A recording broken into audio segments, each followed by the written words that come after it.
is Amy Kicklighter. I'm the development officer here at MoCA GA. Great to see a lot of familiar faces, so thank y'all for coming. It is such a treat to have Chip Simone here, curator for Edge to Edge, as many of you may know. Chip was charged with traveling the state of Georgia and finding all of the greatest photography that was out there. So we were just so delighted that he brought back, of course, some iconic, well-known photographers, but also many that we didn't know. So thank you, Chip. Great job. Yeah, applause. So I know many of you know Chip very well, but I would like to formally introduce him here as our curator. Chip Simone has been a member of Atlanta's photography community for more than 40 years. He was educated in the history and traditions of creative photography at the Rhode Island School of Design, where he studied with renowned photographer Harry Callahan. Following school, he was a founding member of Nexus and was later a recipient of a National Endowment for the Arts Fellowship. His work is included in several major collections, including the Houston Museum of Fine Art, the High Museum, MoMA, and the collection of Sir Elton John. Of course, he's also included in MoCA GA's permanent collection. So, if you will, please join me in welcoming Chip Simone. Thank you. Thank you. Do we have sound? Yes, we do have sound. Okay. You must all be Republicans.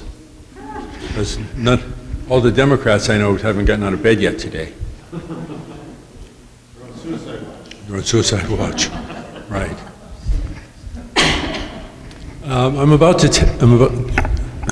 Where's the best place for this? How would Sinatra do it when he played it? The story I'm about to tell you ends in this room. How it began, however, can be told in a variety of ways, so I'll sort of recapitulate. Toward the beginning of the year, MoCA GA asked me if I would organize an exhibition of work that reflected photography being made by Georgians these days. And it was really based on a conversation that I had had with Annette and when Polly Barr, who many of you may know used to be the director of APG across the hall, and I curated 2 portfolios for the museum, the work of Ted and Gloria Maloof. And it turned out very well, and both of the portfolios were accepted into the permanent collection here. And when we were through with that project, I mentioned to Annette that if she were interested in organizing some survey of Georgia photography, I'd like to be involved in the project. So she asked me to set up a meeting, which I did, and when I arrived at the meeting, she and a benefactor of the museum were sitting there and said, we're talking about your idea and we would like you to curate it, a statewide show.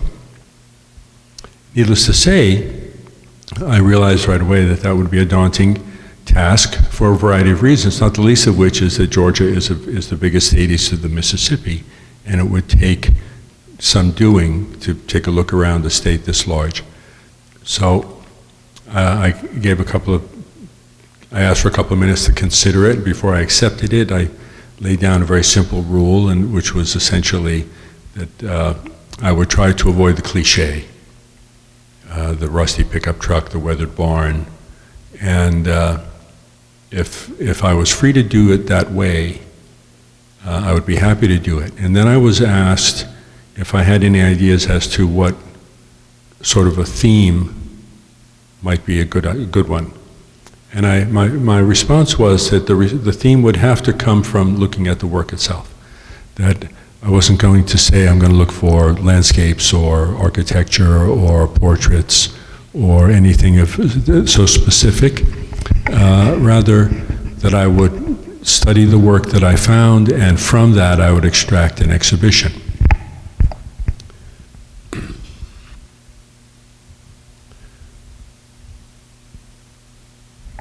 I do have notes. The question was how to go about it, how to start, what mechanism would enable me to find the work in such a big, from such a big state. And needless to say, the internet made it possible. It's hard to be a photographer these days without having a web presence, even if you don't have a website. If you've posted pictures, you're on the web, you're on the internet. But more importantly, I didn't want to announce publicly that I was going to do this project simply because there are a lot of photographers around now, and I would have been swamped by people wanting to be involved in the show. But because I've been involved in the photo community here for a very long time, I knew enough people to talk to, and with the help of Atlanta Celebrates Photography, APG, the South by Southeast magazine that Nancy McCrary publishes, and similar sources were kind enough to share with me lists of self-identified photographers. ACP alone had 225 names on a list. So I started Googling names and looking at websites, and I looked at every photograph made that I found by 320 photographers. And it took quite a while, longer than I anticipated. But if I had done it in an analog fashion, by going around the state and knocking on doors and finding people, it would have taken years. I mean, there's just that much work, it's that big a place, and it was impractical.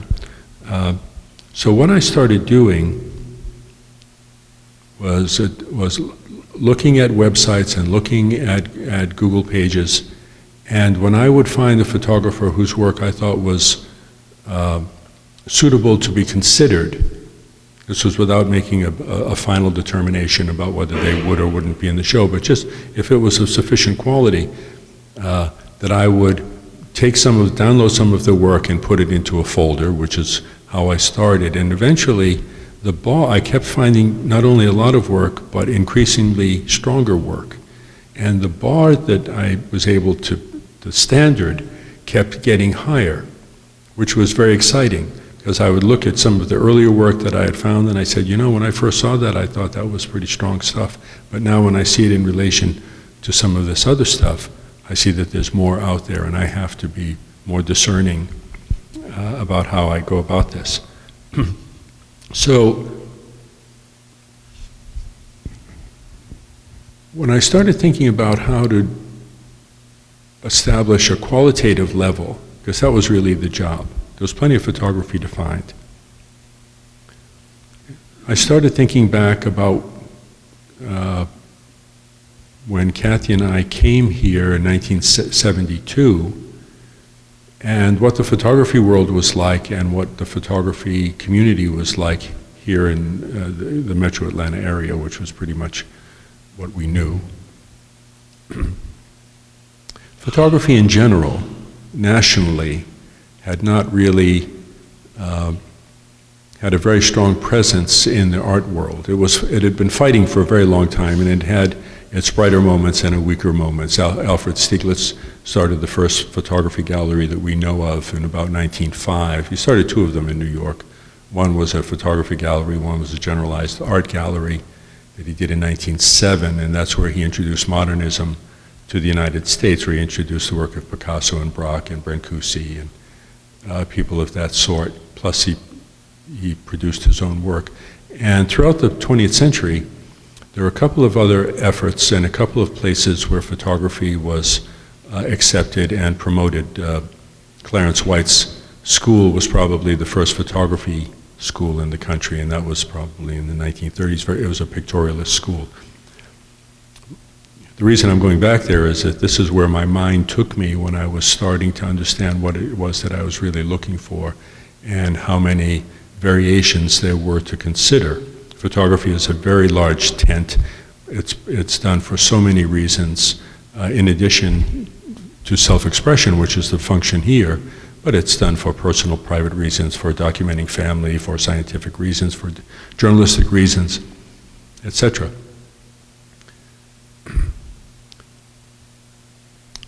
So around 1970, shortly before we came here, there was a movement, primarily in New York. There were a lot of photographers there, but there were galleries that were starting to come back out. The Light Gallery opened, which was a very significant gallery. What's his name? I have to check my notes here. Harry Lunn in Washington, in Georgetown, had this little hole-in-the-wall gallery, but he had this magnificent work.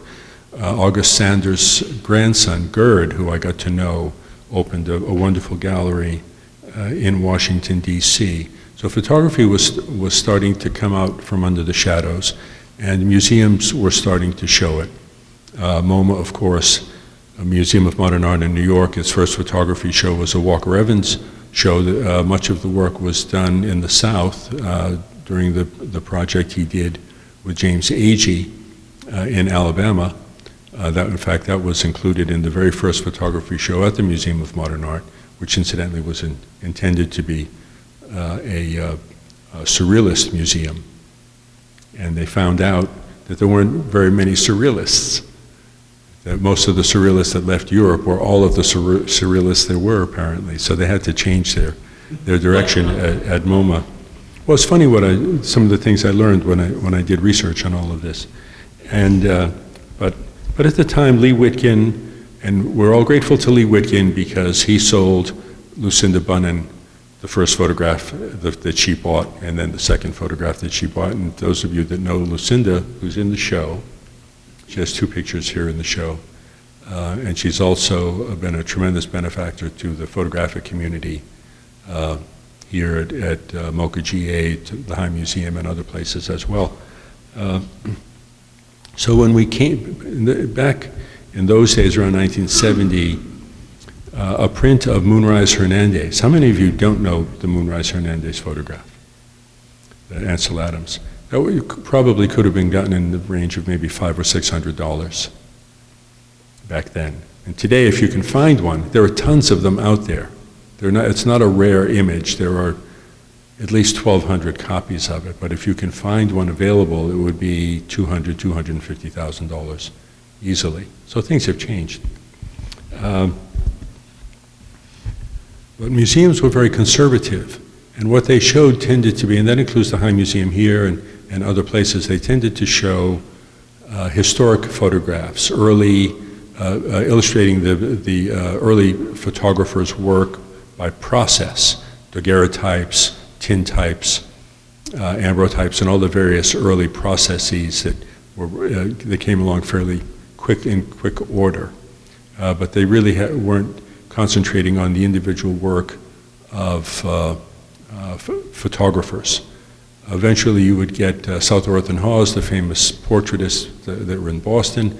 Their work, because they photographed famous American patriots and noblemen. And so by the time we got here, photography was starting to reemerge as a significant and respected art form. And specifically here in Atlanta, under the guidance of a fellow named John McWilliams, whose photograph is the second one in from the corner. John started the photography program at Georgia State University. My point, the point I'm trying to make here is there weren't a lot of people doing photography that I was finding, and unlike today, which is obviously quite different.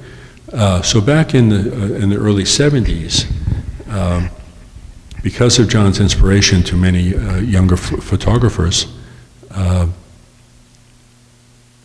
they started to exhibit work, and they were exhibiting at the gallery at Georgia State. Well, it was the 70s, and we were all enjoying the sort of lifestyle of the 70s, which was a rather libertine lifestyle. A lot of naked people running around smoking funny cigarettes.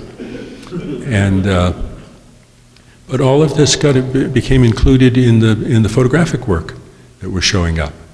And so when those of us who were photographing naked people, like me, or being photographed naked, like me. Those were the days. Those photographs were not allowed to be shown at Georgia State. They're right down the road from the state legislature, which controls their purse strings, and there was a fear that they would be chastised. So we couldn't show the pictures, and we said, well, the hell with it. If they can't take a joke, we'll start our own gallery. And we started in 1973, the Nexus Gallery, which was a storefront gallery in the Virginia Highland neighborhood on Virginia Avenue, which was not only the first gallery in the city for specializing in photography. For all I know, it was the first one in the South. I mean, it just wasn't happening that much, but that began changing quickly. So academia had a lot to do with creating an environment that was sensitive to creative photography and expressive photography. And at the same time, a fellow named Robin Johnstone started teaching at the Atlanta College of Art, but he couldn't make it full-time. He was also a stringer for Associated Press, photographing stock car races and things of that sort. But it was beginning to happen. And when we started the Nexus Gallery, there were 13 people, and then over the following years, more and more people were brought into the organization. We started identifying serious photographers in the community. But at that point, the only contact that we had in general with places outside of Atlanta, there was a fellow, I believe his name was Wally Sanders or Sanderson at UGA, and he was known for his pinhole photography, which at the time was sort of looked upon disdainfully, but now you find there's a tremendous number of people in the area working in the pinhole technique, which is a kind of a rustic type camera. You punch a hole in a container like an oatmeal box, and you put a piece of film or paper in there, and put a piece of tape over the hole, and you go outside. And I knew a fellow that had a prosthetic arm that he turned into a pinhole camera. Yeah, it had a hole in it, and he drilled a hole, and he would cover it with a piece of tape, and he would put a piece of film inside of the prosthesis. And when he saw something he wanted to photograph, he would brace his arm against himself, and he would peel the tape off and stand there for the 30 seconds or whatever it was. Yeah, so photography was starting to spread out in interesting ways. Well, Nexus had a very powerful impact. The High Museum at the time had very little of photography in its collection, and Goodman Vigtel, bless his heart, may he rest in peace. He was a good guy, and I'm grateful to him. He bought one of my photographs in 1979. That's the first picture that the High acquired from me. He was offered some work for the collection, and he didn't know who to ask about it for advice, so he came to us, which was a real honor for us because we had moved up in stature and status because the museum was now asking for our advice about good photography. And this was work by Clarence John Laughlin, as I recall, which I believe is still in their collection, some of their earliest work. So over time, we began to create an atmosphere in which photography was accepted, and more people were becoming involved in the process, and primarily through academia, the numbers of people were growing. And over the years, from Georgia State and the Atlanta College of Art and the work that was being done in Athens, was sort of the work that was in the atmosphere, pretty much. But then things started changing again. Photography, which is now ubiquitous, began, I mean, we're all carrying camera phones in our pockets. We all take pictures of whatever we experience. It's a lifestyle now. But at the time, it was starting to become more and more apparent that there were serious practitioners here. So the High started showing photography. Other galleries came and went that showed photography.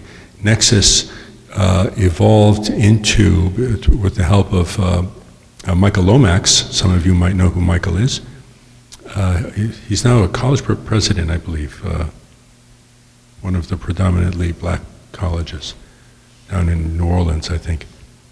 But he was the head of, under Maynard Jackson's administration, was the head of the Bureau of Cultural Affairs, was actually officially known as the Bureau of Cultural and International Affairs, or the BCIA. They enjoyed saying CIA. But he found out that there was a junior high school that was going to be decommissioned and would be available on a $1 a year basis. So the guys from Nexus took that over, moved the Nexus Gallery over there, and invited a number of arts organizations. And they created on the 3rd floor of that place the largest art gallery outside of the High Museum at the time. So this was in the early 70s, in the mid 70s. So photography was starting to happen, and a few of the people involved with sort of tangential to the Nexus group, Michael Goodman, who's back in town now, Gary Lee Super, and some others, wanted to get a printing press and start printing photo books. So they did that. And that moved into the Nexus Art Center as well. So they were publishing books, or trying to. They're exhibiting photographs, they're exhibiting other art forms. They had a dance company, they had a theater company, they had a film production company in there, and they had the best art party of the year. So the art community was really beginning to evolve primarily out of at its core, a photography group. So photography has taken on a very important role in the historic evolution of an arts community in the city of Atlanta. Well, skip forward to more recent times, and we now have the presence of the academic presence is much greater. So in addition to Georgia State, which has just grown its art school, it's now a separate, they just announced it's going to be a separate school with programs designed to fit into the music, music video and film and video industry that's emerged in the city of Atlanta as well, as has SCAD, which has a significant presence in Georgia and plays a big role in the work that you see in this show. So we now have photography being taught at Georgia State, at SCAD, at Kennesaw State. I think many of the smaller secondary state schools have photography programs. So increasingly, there were people who were doing photography, some with a commercial orientation and others with an artistic orientation. So by the time we got to this project, photography had been an established part of this museum. The High Museum has had 3 or 4 curators of photography now. Their collection is in the thousands. This Atlanta is the home to the Elton John collection, the Sir Elton John collection, which I understand is now about 7,000 prints in its collection. And they were shown during the Olympics back in 1996. So photography has continued to establish a presence for itself in this part of the state. And we know that there were photographers in Athens, and we know that there were photographers in Savannah for 2 reasons. SCAD is there, the original program, and a fellow named Jack Lee, whose picture you see hanging on the wall back there. There are those 3 pictures as you walk in, and the well-known picture of the bird girl statue from the Bonaventure Cemetery was done by Jack, who was a friend to many of us, and a lovely fellow, and we lost him to a terrible illness a few years back. But I wanted to bring that photograph into the show and to honor him. And he used to live here in Atlanta for a while, and he was part of our photo community here as well. So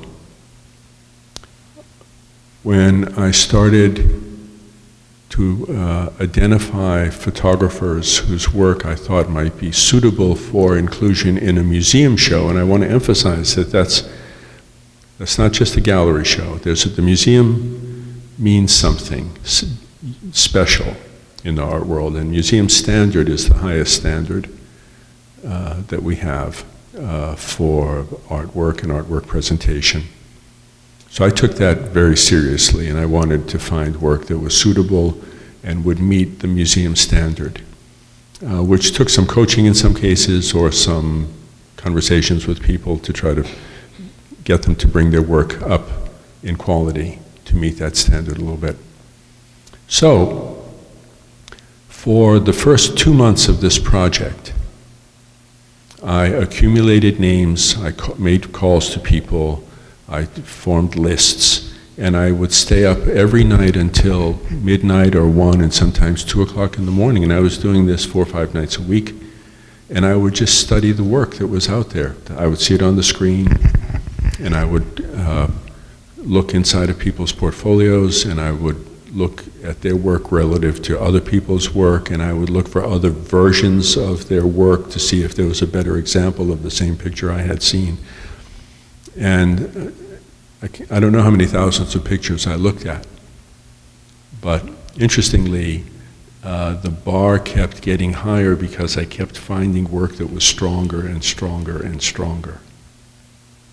And that's when it started getting both exciting and a little scary, because the good people at Mocha GA said, it's all on you, Chip. You get to pick. And that was a tremendous responsibility. And I felt that I wanted to live up to the responsibility that I was asked to handle. And I would start getting more and more particular about the kind of pictures that I would look for. A couple of things started happening.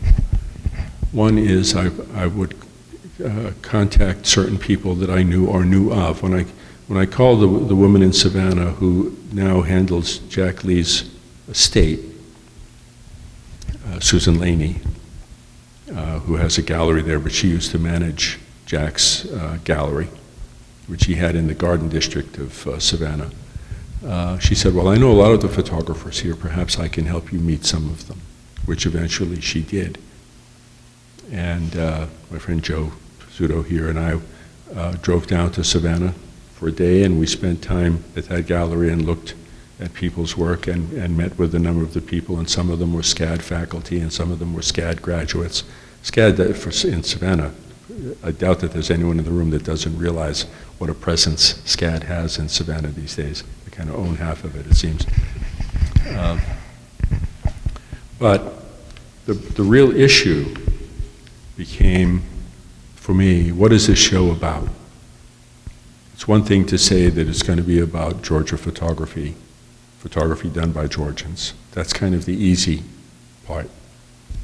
But what standard would have to be met for inclusion in the show?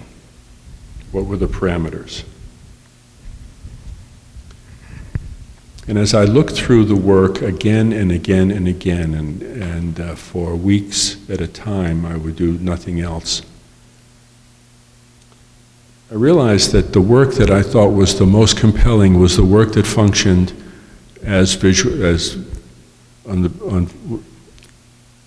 that functioned as poetry, visual poetry, work that was expressive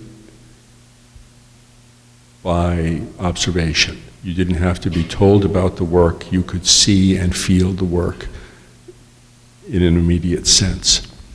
And I realized that that was probably going to be the best linkage that I could establish between works that were so disparate as the works in the show turned out to be, that every work had to meet a certain kind of standard, and that standard was to function in the realm of visual poetics, that it wouldn't require any explanation other than its presence for a person to look at that work and understand why it was selected. And that's what I started thinking about, was how do I do that?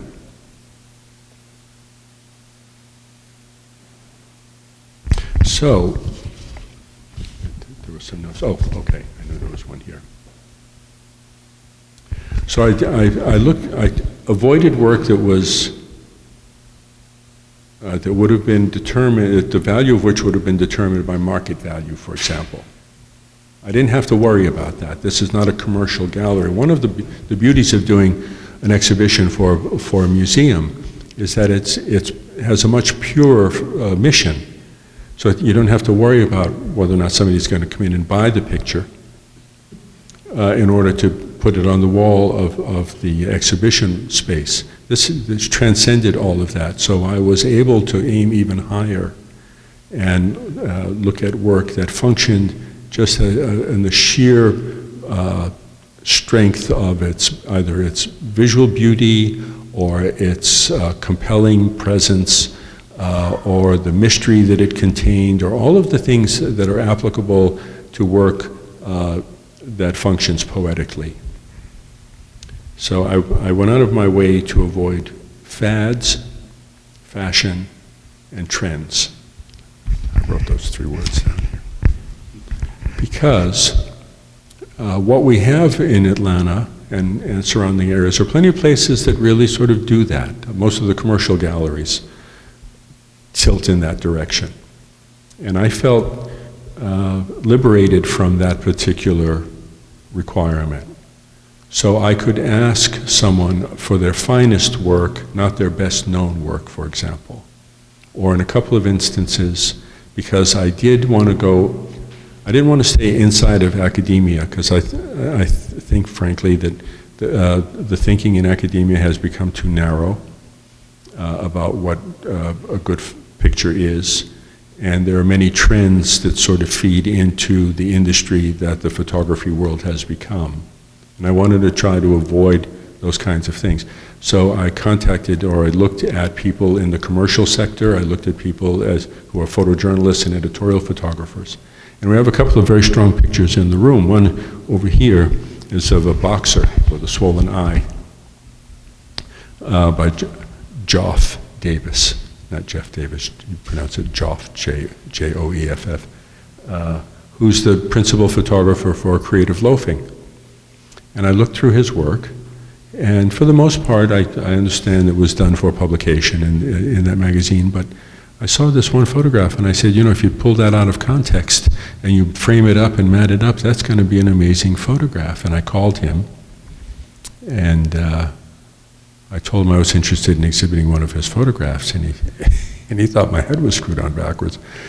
He said, I don't do that kind of work. I said, yeah, you do, actually. You just aren't aware of it because you don't set it as a priority for the picture. But I'm finding pictures there that will easily move freely into the space. And the same is with the big picture of the eye down at the Dustin, what is Dustin's last name? It'll come to me. But he's a very good photographer. He's a stringer for the New York Times and the Washington Post, and he does consistently good work. I see it on the internet now more and more because I've come to recognize it. And I want it to be 4 feet wide. I don't want it to be this little 3x4 picture, because what's going on inside there has to be seen through magnification. And bless his heart, that's what he did. He went along with it, and it's become one of the most striking and most popular pictures in the show. So part of what I did was to discover things, and another part of what I did was to help other people discover things about their own work that they hadn't seen before. So as I went along and would come upon certain people that I knew. I don't know what I just did. But I wasn't familiar with their prints, and I would explain to them that because I had to judge the work on the merit of the artifact. Now this is became another important factor. The artifact, the thing itself, had to be striking and powerful. So it's one thing to look at a picture on a computer screen, as we all know, because computer screens add contrast and brilliance and backlight. And oftentimes you look at a print that was done that way and it doesn't resemble what you saw on the screen. So I understood that I shouldn't trust the screen, so I would call someone up, and let's say it's like Rose Barron's, that large color print off to your right, which I think is just a wonderful picture. And I called Rose, who I've known for many years, and I said, I'm interested in that picture, but I'd like to see a smallish print. She told me that it was a big print. I said, I'm interested in a smallish print because I want to be able to show a lot of work, and so much work is overscaled these days that it would just take up all the room. So if I sort of put roughly a 16 by 20 approximate limit, that we could get more pictures in the show.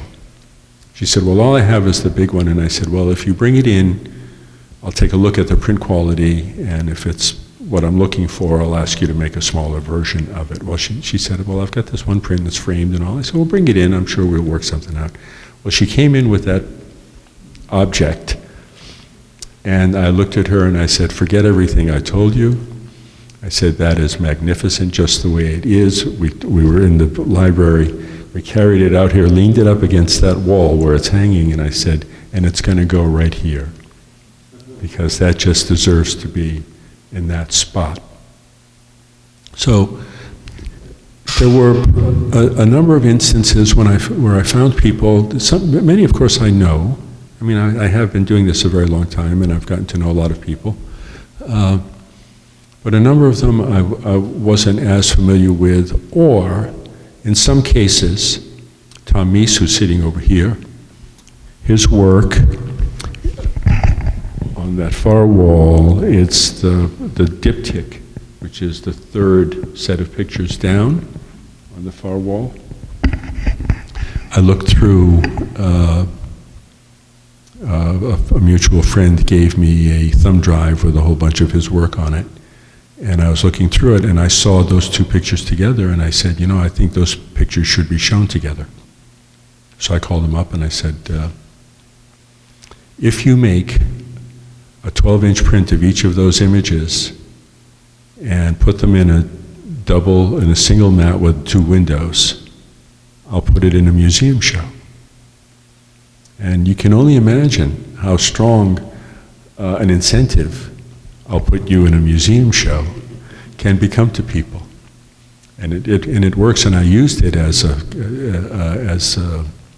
device to sort of spike people's interest in being here. But I really believe that it matters. So in the course of doing all of this, I was studying the map of the state, and I wanted to make sure that I to the extent possible, in the time frame possible, and with the resources available. Because, you know, if we had more of all of that, this could have been a much bigger show. So long as you know. Although it seems to have fit just perfectly in this space. When I was looking around at a map of the state, all 153 counties, how many? 159 counties, right? So I was looking down in the southwestern corner, and I saw the name Bainbridge, and I said, oh, that's where Paul Koleski is from. And I got to know Paul a little bit before he passed away, and he was a very dedicated photographer, and he worked sort of anonymously for much of his life in this small agribusiness town down by the Florida and Alabama borders. And he was a lovely fellow, and I had seen some of his work. In fact, some of his work is among the most beautiful work I'd ever seen. And I said to myself, I think we should dedicate the show to him and his memory, and honor him for his dedication to photography in Georgia. Because the only place he ever photographed was in Decatur County, Georgia. And if I read it correctly in his biography, he literally never stepped outside of the county line to make a photograph. And he photographed there for over 40 years, and he was self-taught. And he had a correspondence for a while with Ansel Adams, and also with a man named David Vestall, who's not as well known, nobody's as well known as Ansel, but David used to write about photography for the New York Times, and was part of a member of the Photo League in the 1930s and 40s, which became notorious for having been a Communist Front organization. Because back in those days, it's a little aside, but back in those days, they felt that social documentary work could help advance the understanding of the plight of the downtrodden in a society.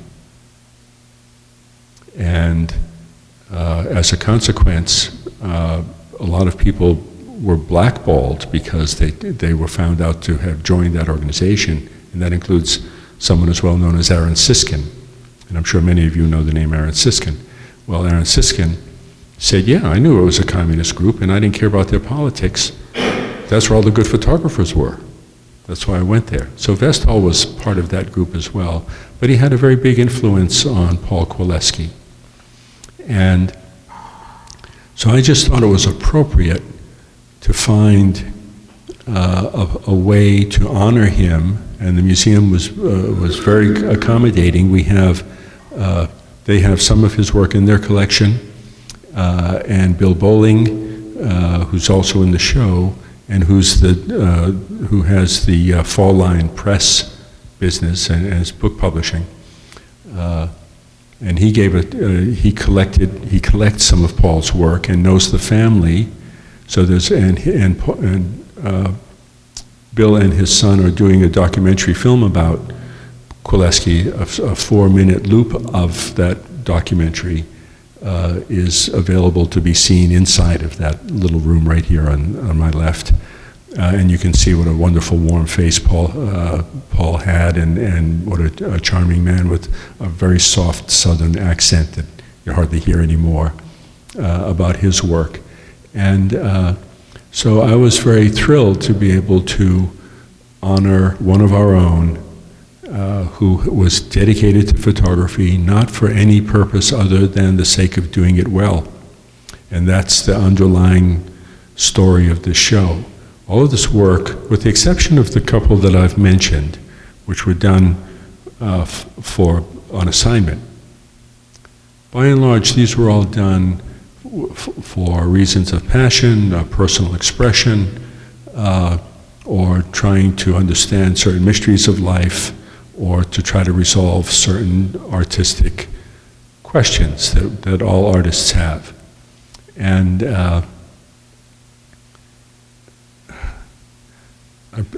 when I look around this room, and I've been here many times already, and I just can't believe how wonderful the work in this show really is. And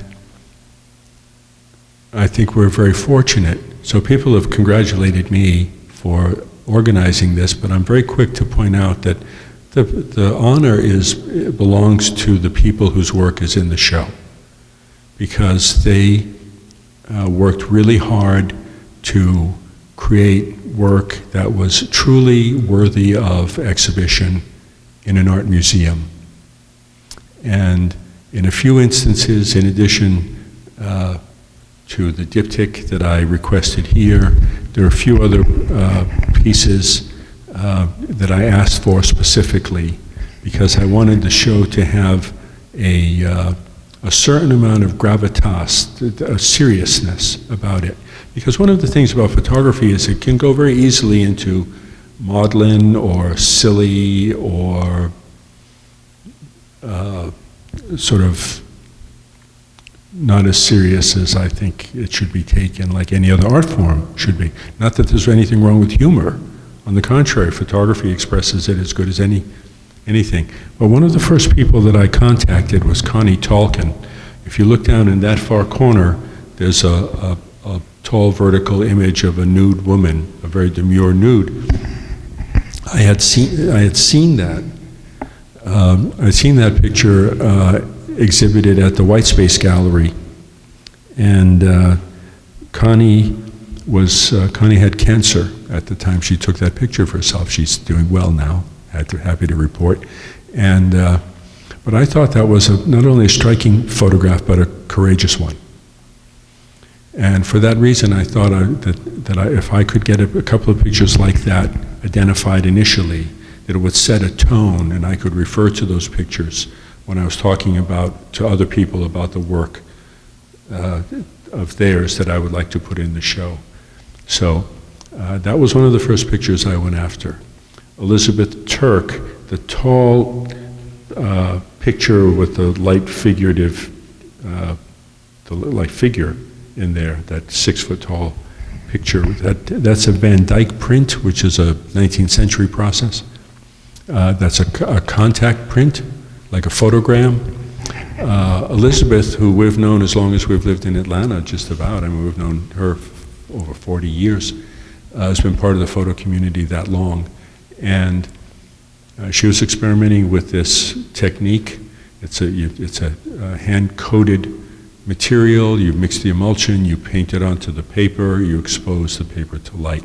Well, what she did was she worked with members of the Atlanta Ballet Company, and she would lay the paper down out in the parking lot, I guess, and the dancer would lay down on it and find a pose and hold the pose for, I think she said, about 7 minutes, typically, and leave the silhouette of the body, and then she would add organic materials to go in. So I began to realize that there was a tremendous diversity of methodology out there. So it wasn't just a question of strong imagery, but how the image was created was also interesting and suitable for part of the sort of subtext of the show.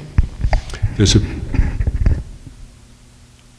the vertical picture right here with the black and gray vertical elements in it was done with a drone, a camera mounted in a drone, which I thought was pretty neat, because it's a wonderful picture. I saw it in Savannah, and when I looked at it, it was laying on a counter, and I couldn't understand what I was seeing, except I said, God, this is a beautiful piece of modernist work.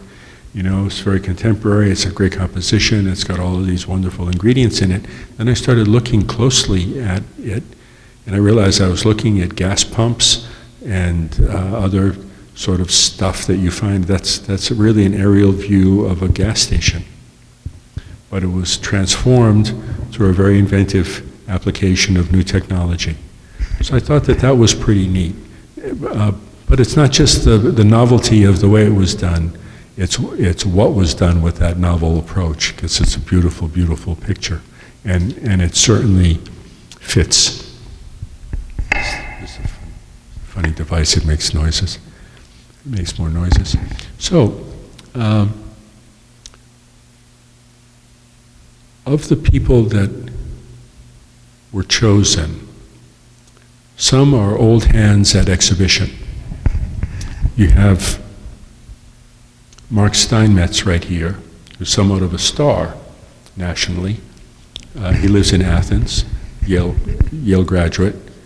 Done, I don't know, a half dozen or 8 books with Nazreli Press. He's a beautiful printmaker. His work is represented at Jackson Fine Art. And he lives in Athens. He moved to Athens because there are two other guys there who are in the show.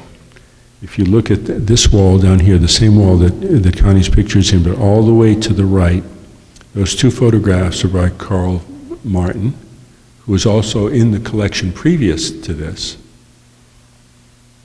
But I went to Athens and looked at Terry and Joe and I went to Athens. These are my they keep me out of trouble. We were looking through the work, and those pictures they're like born from the same mother. The colors, the patterns, the shapes that are in them, the compositions of them are so similar, and they were done by the same person. And I said, Carl, how often have you showed these pictures together? And he said, never occurred to me to show them together. And I said, but how can you not look at them? I mean, they belong together. They're like, sisters. And so I felt good about finding things like that.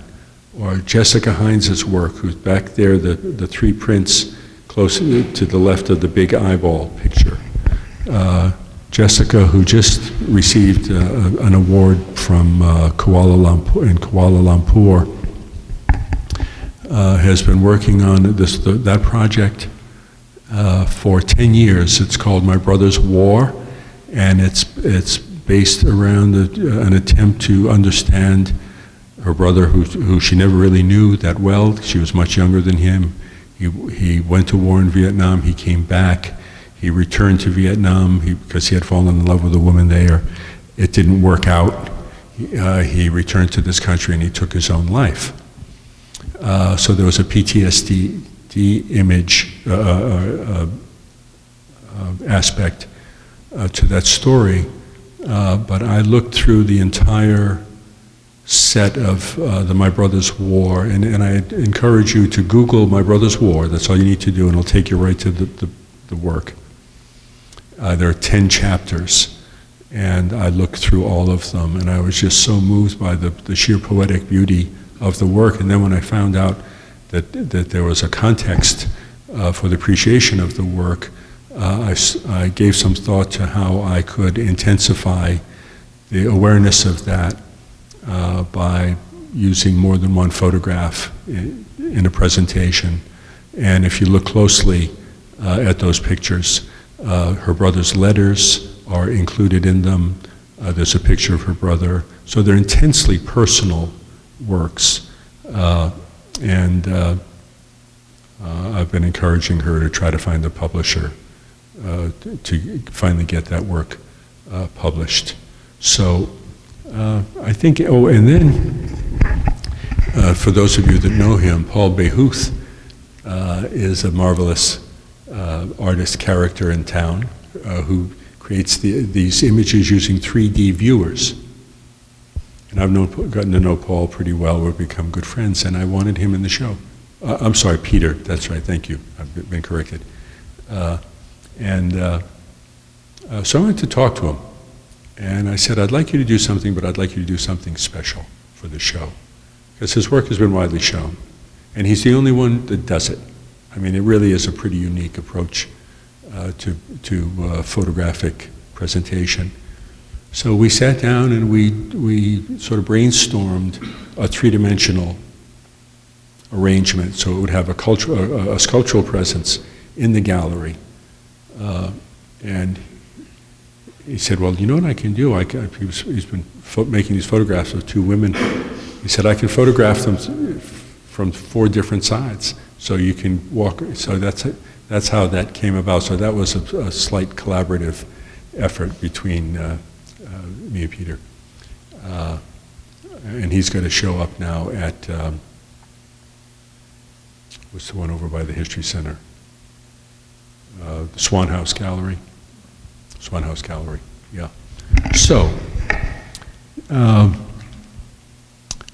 think basically,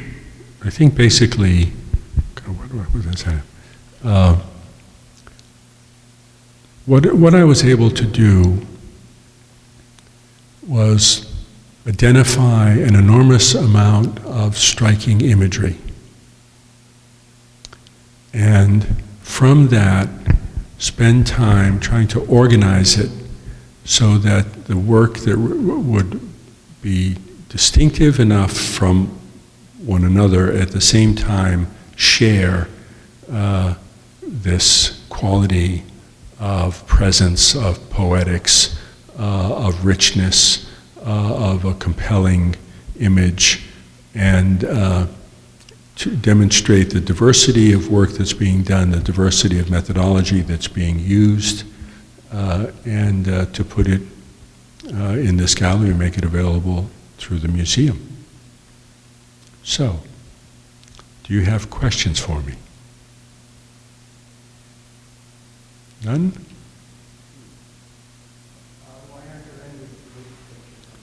That's a very good question, because I would love to have been in the show. But it's not ethical for the juror to select his own stuff. But I'm going to have a show here next year, so there'll be plenty of opportunity for that. Are there any other questions? Are there any answers? Okay. Well, this has been a tremendous opportunity for me. I want to give all praise to the photographers. There are a number of them in the room. Raise your hand. Richard's work is back in that corner. Joe Pizzuto's work is down at that corner. Terry's work is over in this corner. Terry's work was purchased for the collection. Oh, you have a, oh, yes, sir. So, Joey P. would you do it again? The amount of work you put in, the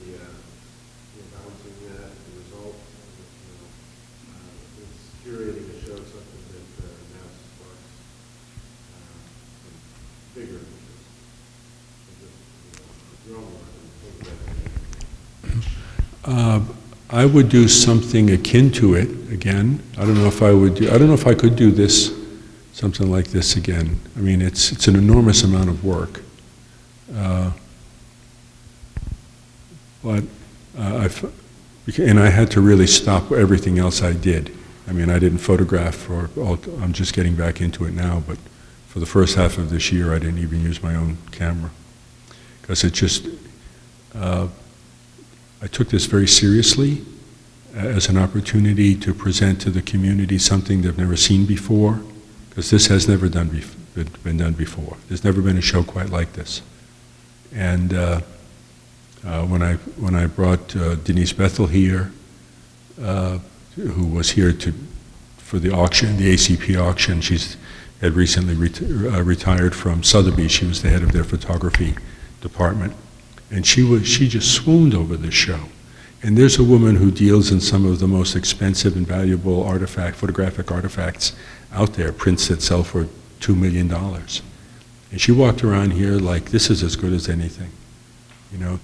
And that was very reassuring for me that I had made some good choices. And I brought Michael Shapiro through recently, and he thought I should do it again. He thought I should try my hand at maybe another kind of way of doing it. I don't know. I mean, opportunities have to be presented. I'm not really looking to do that, but he gave me a couple of names of people, museum people. He said, you should call these people and tell them what you've done. So I don't know. I don't know if Kathy would put up with that. No. So. Would you look at a show like this as being an alternative, not an alternative, but adjacent kind of view of your work? I mean, you're a photographer and you have your imagery that you take. Right. So that says something about you. And then you have a show that you curate, which has also that creative element and gives a personal kind of signature to it. You feel that's, like that signature. I know you're not.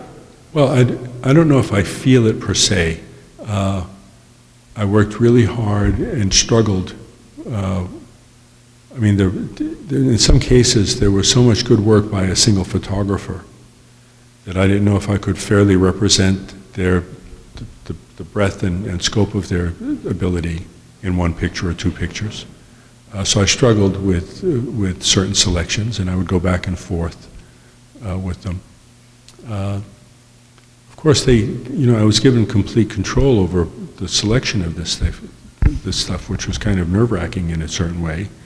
And I also took that with a great sense of responsibility. I thought it would be important to show how powerful photography is. If I had an underlying motivation, a personal motivation, that would be it. In fact, I made a note here.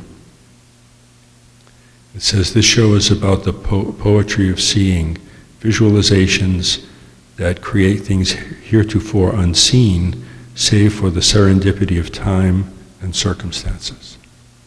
In other words, that's how these pictures happened. They all happened because people found these things, and then I was doing that same behavior by finding the things that they had done. So in a sense, yeah, my photographic background, I'm getting the time signature over here. Okay, well, we'll wrap it up in a second. But yeah, this, pardon me? It's a really good point. What? About the fact that you're a photographer, but you're also doing the same kind of thing and selecting. Yeah. So I really tried to find the most diverse work that would still meet the standard. So there's a diversity of imagery, there's a diversity of technique, there's a diversity of scale, and all of those things. I mean, more than a half century at this now, and I've been a student of the field for a long, long time, so I've seen a lot, and all of that goes into here. So yeah, I guess me as a photographer is in the room.